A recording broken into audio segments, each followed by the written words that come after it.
उदरवर्णनो हे जाणे जे यज्ञ कर्म। नमस्कार. आज आपण पाहतोय नाश्त्यासाठी किंवा मधल्या वेळच्या भुकेसाठी अगदी चटपटीत, टेस्टी आणि 10 मिनिटात तयार होणारा पदार्थ. बाहेरचं काहीतरी अनहेल्दी खाण्यापेक्षा हे घरातच करून खाल्लेलं केव्हाही चांगलं. अगदी खुसखुशीत, पहा आवाज याचा, खुसखुशीत तयार होईल. चला तर पाहूया. याच्यासाठी मी 2 वाट्या जाड पोहे घेतलेत. पोहे कुठलेही चालतील. पोहे स्वच्छ निवडून घ्यायचेत आणि 2-3 वेळा धुवून घ्यायचेत. पोहे स्वच्छ धुवून घ्यायचे आणि त्याच्यामध्ये पोहे बुडतील त्याच्यात थोडंसं वर पाणी घालायचं आहे. हे पोहे आता आपण 5 मिनटं भिजत ठेवूया आणि 5 मिनटानंतर हे आपण वाटून घेणार आहोत. आता याच्यासाठी मी एक बटाटा घेतला आहे. बटाट्याची सालं काढून घ्यायची आहेत आणि याला छोटे छोटे तुकडे करून 1-2-3 पाण्याने स्वच्छ धुवून घ्यायचं आहे. याच्यातलं सगळं स्टार्च आपल्याला काढून टाकायचं आहे. तोपर्यंत पोहे छान भिजलेत. आता आपण आधी मिक्सरच्या भांड्यामध्ये बटाटा अगदी बारीक वाटून घेऊया आणि मग याच्यामध्ये पोहे घालून आपल्याला हे वाटून घ्यायचं आहे. पहा, बटाटा छान वाटला आहे आणि जो काही एखादा तुकडा राहिला असेल तो आता आपण परत जे पोहे घालून वाटणार आहोत त्याच्यामध्ये बारीक होईल. थोडेसे पोहे घातलेत आणि हे मिक्सरमध्ये छान बारीक असं वाटून घेतले. हे एका मोठ्या भांड्यात काढून घ्यायचे आणि उरलेले जे पोहे आहेत तेही आपण आता बारीक वाटून घ्यायचे.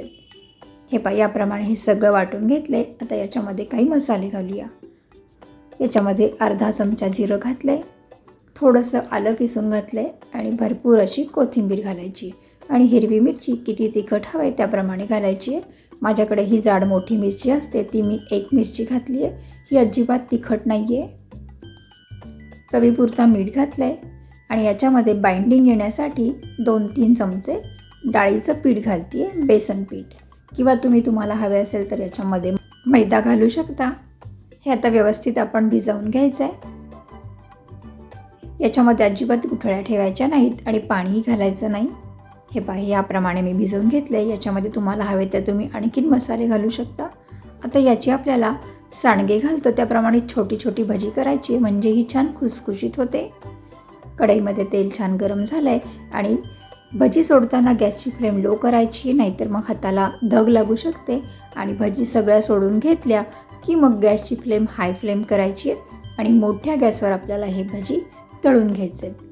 लक्षात ठेवा, ही महत्त्वाची टीप आहे. गॅसची फ्लेम भजी तळताना अजिबात कमी करायची नाही, नाहीतर मग हे तेलामध्ये विरघळतील. आता मोठ्या गॅसवर आपण ही सगळी भजी छान कुरकुरीत होईपर्यंत तळून घेतली आहे. आता तेल निथळून ही सगळी भजी काढून घेऊया. तेलात छोटे छोटे हे भजी सोडून झाले की 1 मिनिटभर झाऱ्या अजिबात लावायचा नाही. जेव्हा असं वाटेल की भजीने आता आकार पकडला आहे तेव्हा मग आपण त्याच्यामध्ये झारा घालायचा आहे. मीडियम टू हाय फ्लेमवरच ही भजी तळायची आपल्याला, म्हणजे छान खुसखुशीत होते आणि जरी ती एकमेकांना चिकटली असेल तरी ती सुट्टी होते. याप्रमाणे ही अगदी चटपटीत अशी रेसिपी एकदा नक्की करून पहा आणि रेसिपी आवडली तर एक लाईक करा, कमेंट करा, शेअर करा आणि चॅनलला सबस्क्राईब केलं नसेल तर सबस्क्राईब करा. बाजूचं बेलचं बटनही प्रेस करा, म्हणजे माझ्या व्हिडिओचं नोटिफिकेशन तुम्हाला मिळेल. चला तर मग लवकरच भेटूया एक छानशी सोपी टेस्टी रेसिपी घेऊन. धन्यवाद. राधे राधे.